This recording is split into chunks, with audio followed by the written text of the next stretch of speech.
Before we start, let's go over a little bit of a rundown how this road to WrestleMania is going to go. Very little build up, no storylines for a majority of 2018 to really max out most of the year, except for the Braun Strowman altercation with Baron Corbin, even though Baron Corbin isn't a source of power anymore.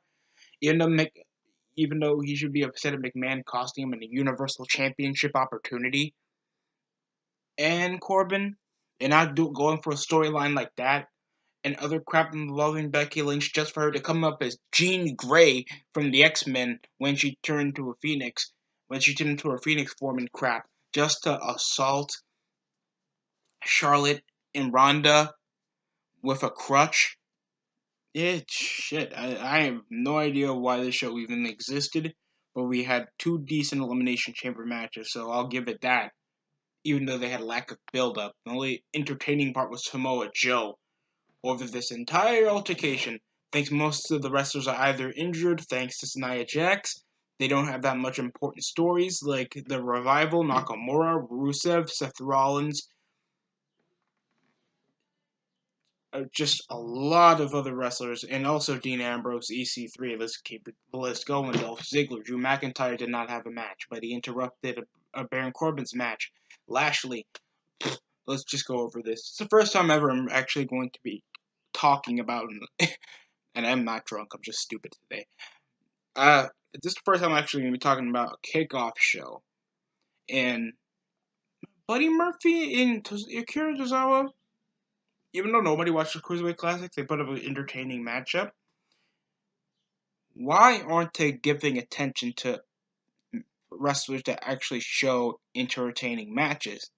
Even though the Cruiserweights, they don't have the biggest personalities, they're still the most exciting guys to watch. They should be back on Raw, competing at least in minuscule matches.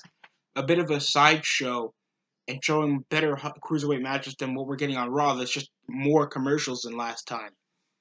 I thought the Cruiserweights were a bit of a good touch on Raw, at least, to show more storylines, but they don't want to do that. So now they keep resulting on kickoff matches like they've been. They were even in the kickoff of WrestleMania 37, 38 for their Cruiserweight match, for the Cruiserweight matches.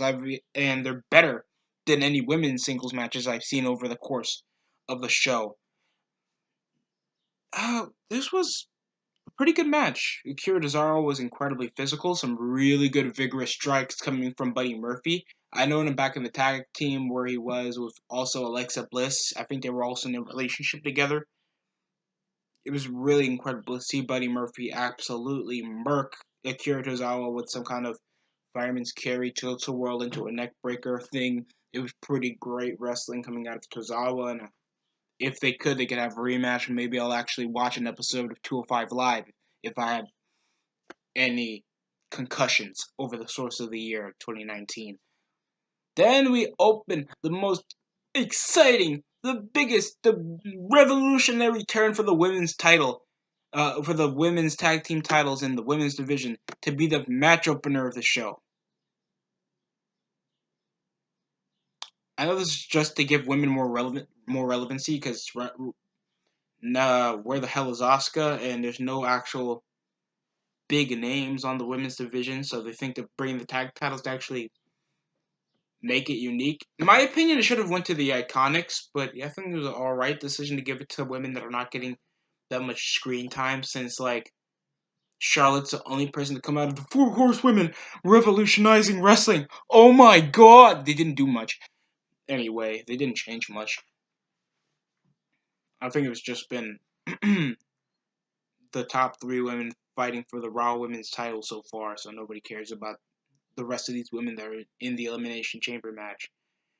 That are Mandy Rose and Sonya Deville. I thought they were doing alright with a feud with Naomi.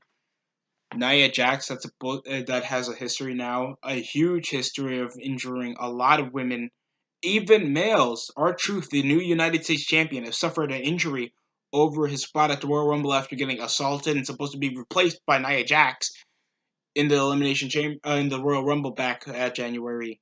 And I think it's been 2 weeks since then. Just to fucking injure him.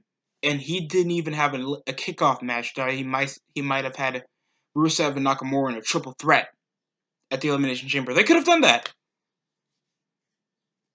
Then we have Sasha Banks and Bayley that hasn't done crap since 2017. We got the Riot Squad that I've quit taking seriously. Thanks Liv Morgan and Sarah Logan doesn't do much for me. The Iconics that I think are the most charismatic had some good moves to bust out in the Elimination Chamber match. I think Mandy Rose and Sonya Deville had some great strikes. There were some good moves that they can do. For the entire Elimination Chamber match, even going to the male Elimination Chamber, it felt like instead of Eric Bischoff endorsing it as bulletproof, bulletproof cages, they are plexiglass. This crap is so soft. And it took an Ajax running 100 miles per hour.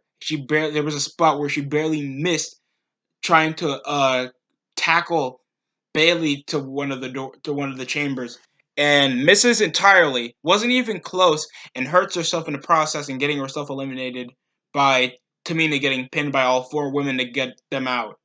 Even though they were supposed to be the favorites and they had the biggest advantage in the world, being the last people to be chosen for the elimination chamber. Next up, it came into the remaining four participants. Thanks, the Iconics eliminated Naomi out of nowhere while Carmella was busy getting assaulted from outside of the ring. So Naomi got pinned off a pretty smooth move. The Iconics, if you watch the match, there's some really good highlights. Also, Bayley and Sasha got some good enziguris in there. I find the backstabber to belly, it's kind of crap. Even though it's pretty smooth, transition into just a backstabber to a crossface that's easy to get out of. So that's all right. I'd rather watch a slam than what the hell kind of finishing move Sasha Banks has. So the Iconics got eliminated, and then out of nowhere, just Boston Hill Connection get it, and they win in a decent match opener. This doesn't do much for the women's division. They could have just made a tournament, women and people could have got into it. They could have just made a tournament, and they could have had women for the SmackDown Women's title or the Raw Women's title matchup for the Elimination Chamber. That could have made more sense. And you could have made Iconics or at least Sasha Banks and Bayley win the tag titles, but whatever. That's how it happened, folks.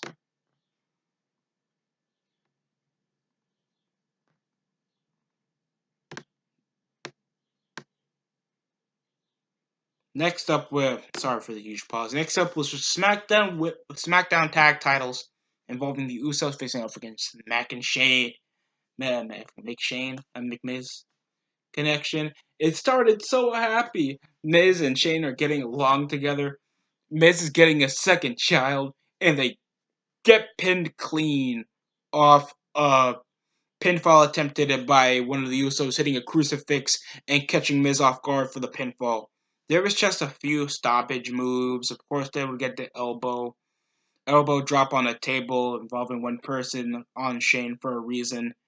Even though you know that would cause Shane to not be in the match for quite a long time because he injures himself and he's in his middle age now.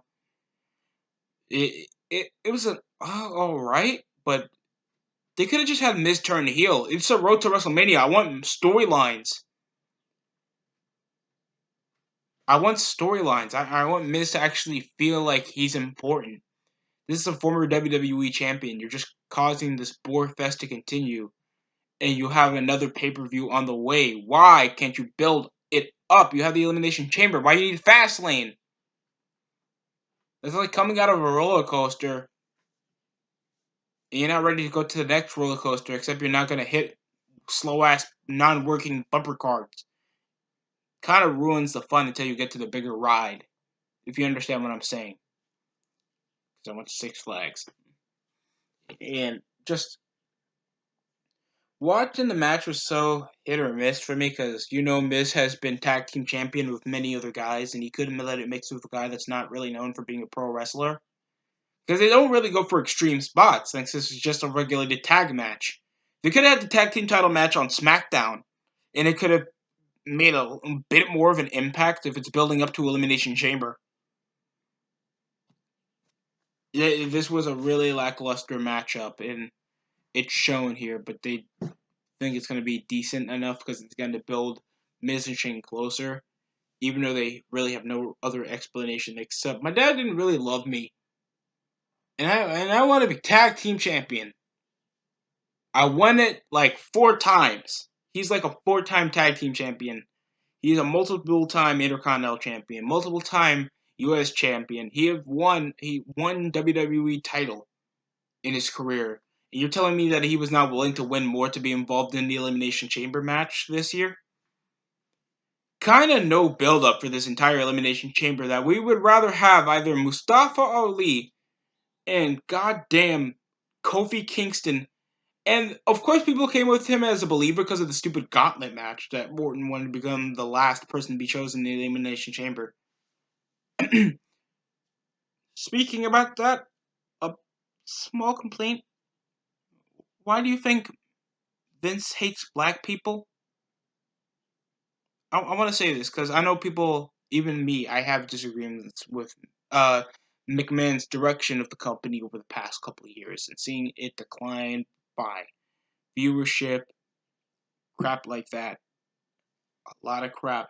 You take it like no black person ever been successful in the WWE. Yes, there hasn't been an African American world champion, notable enough. Give me some crap about when Ezekiel Jackson won the ECW world title and Bobby Lashley won the ECW world title. Kofi Kingston won multiple Intercontinental and US titles. There's been records held for the longest reigning US champion from, MVP. R-Truth won at least a few tag titles and US titles in his career. Booker T, you forgot, existed and won multiple world championships even before he went to the WWE. Then they bought him out. Now WWE owns that type of resume for him now. I don't understand why they take it like no black people can succeed, even though Kofi Kingston had Mustafa Ali's shot at becoming a huge underdog. Mustafa Ali could have pinned fucking Samoa Joe, Daniel Bryan, whatever. He could have done that crap. And they would be talking the same thing, even though Jinder Mahal won the WWE title just 2 years ago.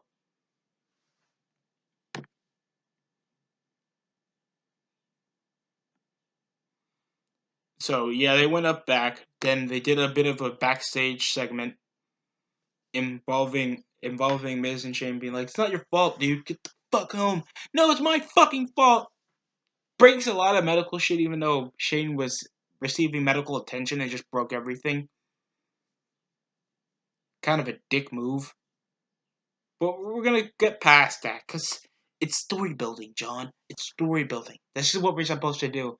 It doesn't matter if our main shows like SmackDown and Raw have zero build up and our championships don't mean nothing if we're just gonna give ourselves a big ass name like greatest tag team in the world and just lose in our second title defense.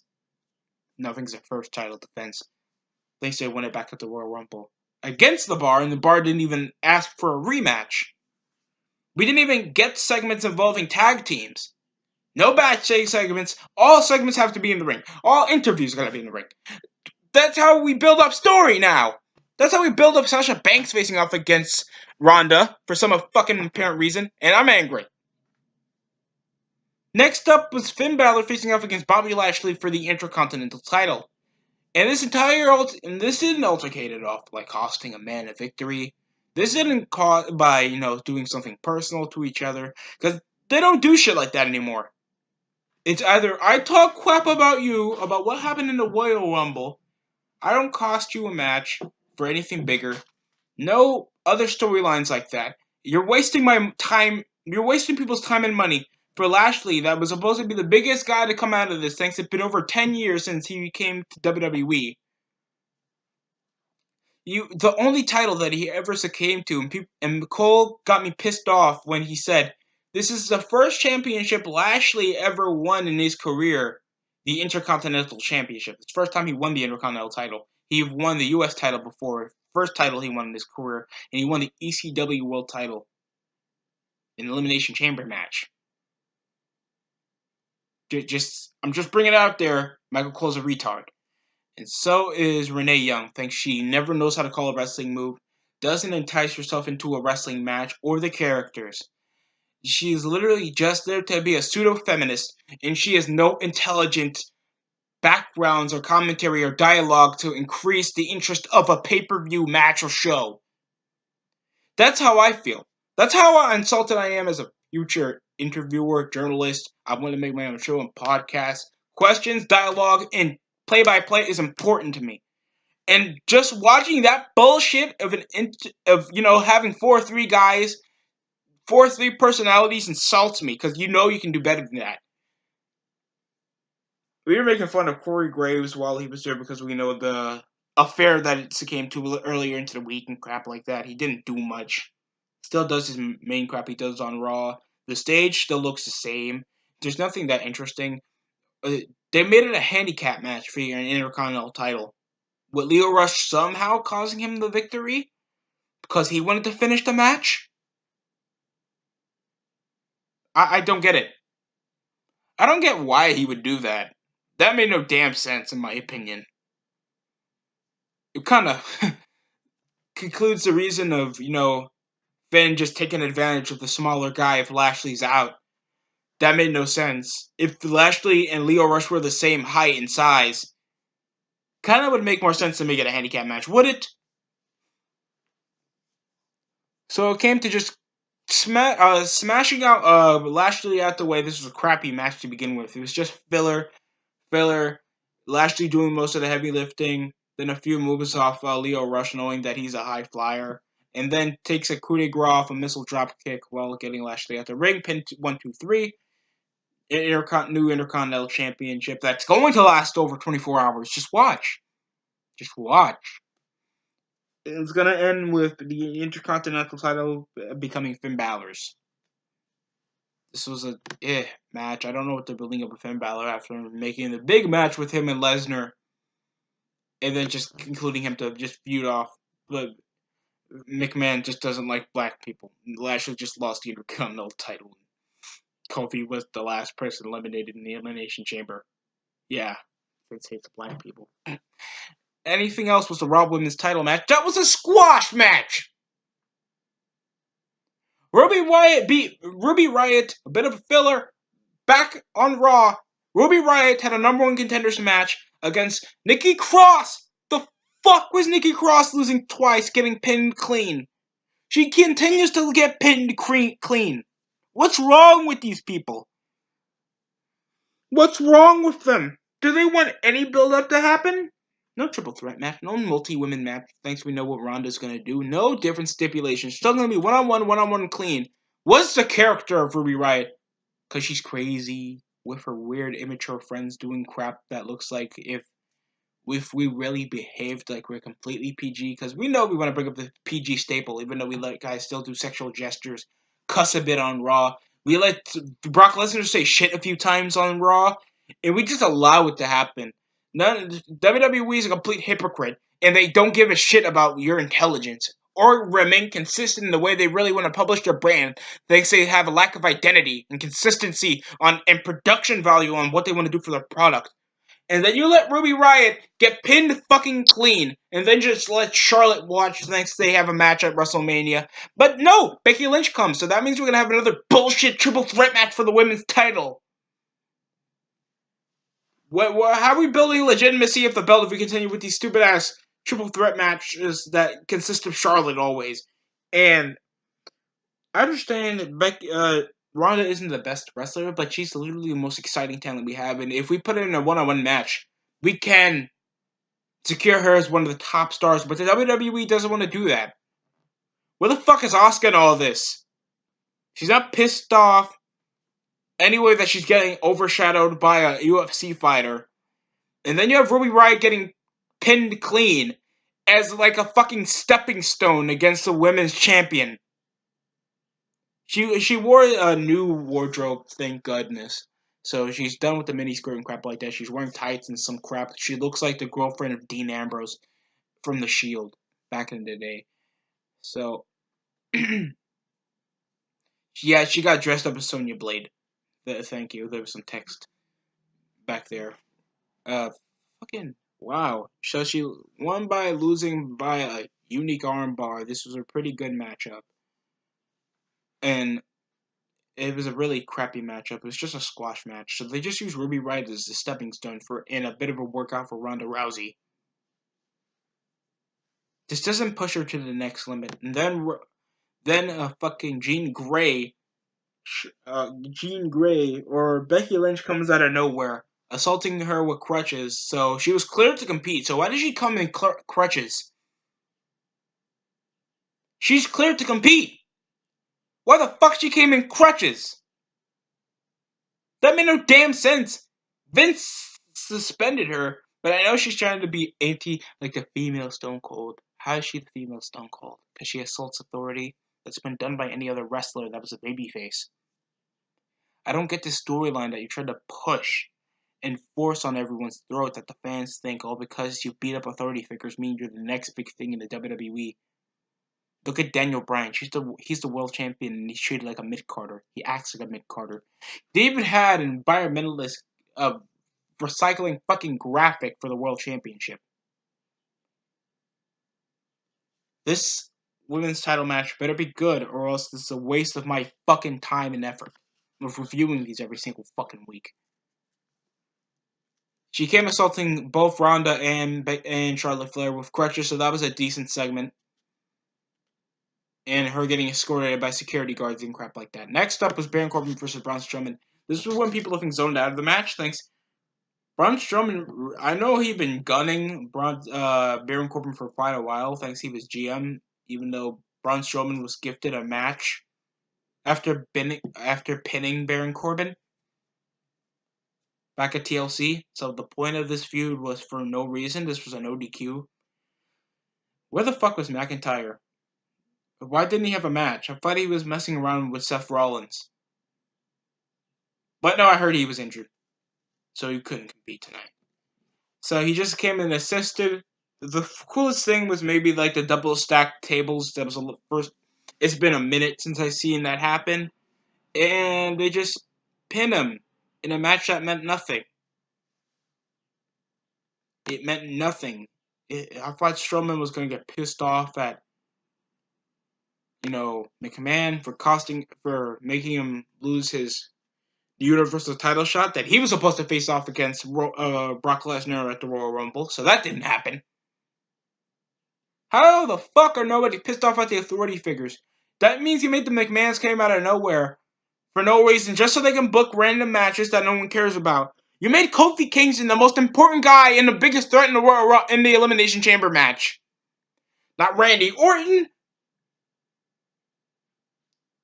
not AJ Styles, not Samoa Joe, or Jeff Hardy. Kofi Kingston! I'll give him this. They made it a believer, and I really thought Kofi Kingston was going to win the match. Good for you. We still know that he was going to lose. You really thought we're going to make a guy of the New Day, a guy that endorses Bootios, win the world title? Really? Really? As much as I would like to see Kofi Kingston, get a one-up in the company, thinks he's been treated as a bona fide mid-carder since he came in, and he doesn't have that much of a charisma unless you're involving Xavier Woods and Biggie Langston. I would be all for it. I would be. But not today. This Elimination Chamber match was pretty fun, though. Daniel Bryan had some great gruesome moves. He had an inverted crossface where he tried to underhook the back of the cap to where Kofi's arm is and completely grabbing up to the jaw and shit over to Kofi's face. Hardy had some big moves, but I thought he was going to get on top of the chamber, bouncing each other's heads off. Samoa Joe would come out just slamming guys, but he would be eliminated first. Then AJ Styles get eliminated. Hardy would get eliminated, I think, by Kingston. Orton would get eliminated by Kingston. And Daniel Bryan was the last person left where he would eliminate Kofi Kingston. Where Daniel Bryan was still messing with a mid-carder. Even though he was about to bring Eric Rowan to the Elimination Chamber for some apparent reason. This Match could have been a bit better. I think they dragged on a bit with the segment with Kofi Kingston and Daniel Bryan. I thought the match was pretty alright. Yeah, so this gets a 5 out of 10. I think this was a serviceable pay-per-view. If I were you, I'd rewatch the main event. This is a really entertaining matchup. Kofi Kingston had some great moves. SOS, Trouble in Paradise is out of nowhere. The only botch that happened was he was trying to do the double stomp takedown, but he slipped and messed up. Orton tried to do a few moves. There were some decent moves off AJ Styles, some phenomenal forearms to eliminate Jeff Hardy. Nearly, there should have been some cooler stuff. Bring back the chain floor outside of the Elimination Chamber. And make the Elimination Chamber look like it's only for WrestleMania Access Toddler Edition. So that was the show. I hope you guys enjoyed. Thanks for watching.